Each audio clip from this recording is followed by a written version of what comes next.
Goitse Diale, who's an aviation commentator, joins me now. Thanks so much for your time on SABC News.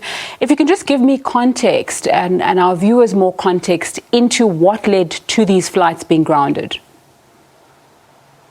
Thank you, first of all, for having me on the show. I think the South African Civil Aviation Authority initially announced on Saturday, the 13th of March, that they will be giving Comair 24 hours to respond to sort of the initial suspension. The following day, they then issued an indefinite suspension of Comair's air operator certificate.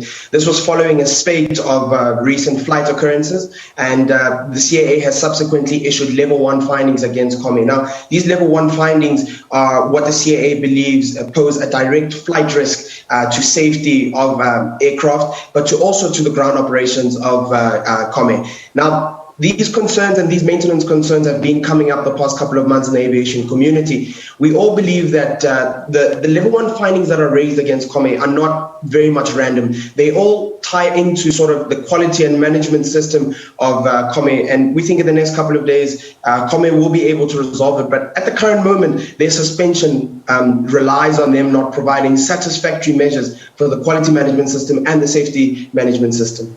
Okay, so what's the effect of not having any British Airways or Kulula flights in the air?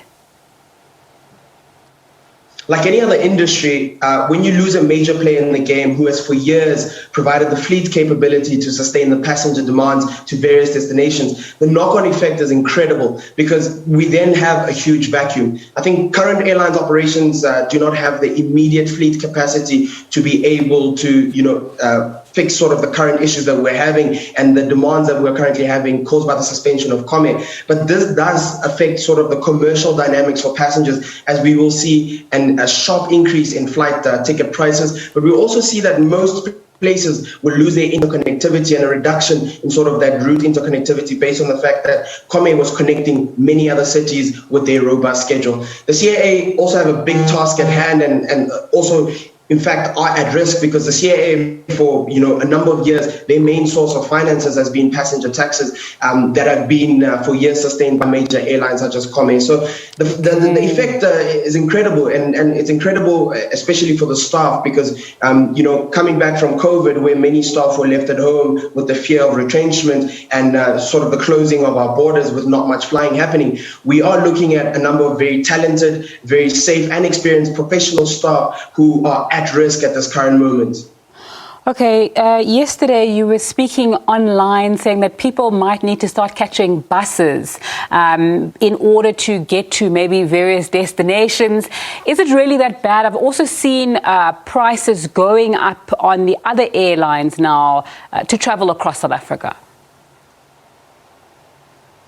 I think the situation that we're experiencing is very unique, as for the first time we've had a very major domestic carrier go down, be suspended in this instance. I think there are many options that passengers need to start exploring at this current stage, where they need to start exploring whether they're hiring cars or taking buses. There are other options within the aviation sector where passengers can look at sort of the air charter segment of the industry, although that segment is extremely expensive, but it does help alleviate and it does help get passengers to their destination if they need to travel on an urgent basis. But I think this calls for a time when passengers need to start exploring their other airline options and other travel options.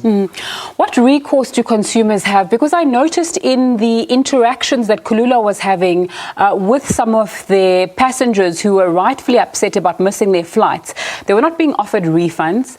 They were told that they can rebook at a later date if it's in the same flight class, or something along those lines. So what recourse do affected passengers have?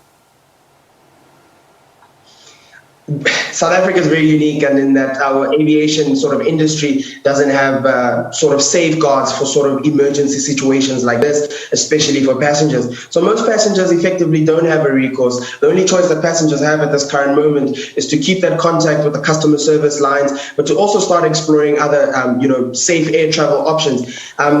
you can't particularly engage the CAA, as the CAA in this instance is a regulator. We don't have sort of a passenger or consumer protection agency that will come in that will help consumers during this time of need. So customers effectively don't have recourse at this current moment. It's either, they cancel their bookings and wait for a refund at a later time, or, they have to book with other airlines for immediate assistance. What next?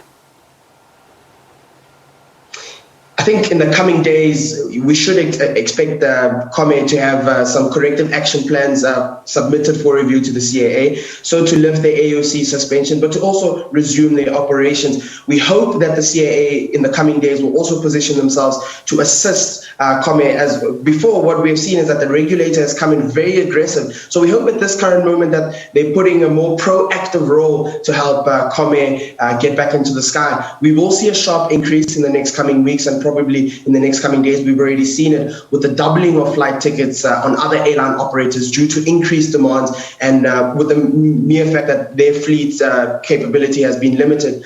But however, in the coming weeks, I think we should expect a restructuring either of the executive team at Comair or the onboarding of experienced and insightful aviation experts or professionals to help Comair deal with sort of their persisting maintenance, safety and quality management issues, but to also, avoid these adverse effects of operations that they're dealing with now. In the meantime, we're waiting for the SACAA to update us on the future of Comair and sort of the status of their review. And we are hoping that Comair does get back into the sky, because they have a very experienced flight crew, they have very diligent staff, and for years have kept an almost clean safety record. So I think we're playing sort of the waiting game at this current moment. It is a very a suspense game. Goitse Diale, thanks so much for your time and insight on SABC News this afternoon. He's an aviation commentator. Of course, we have reached out to Comair. They've said they're not granting interviews at the moment. If that changes, we'll have them on.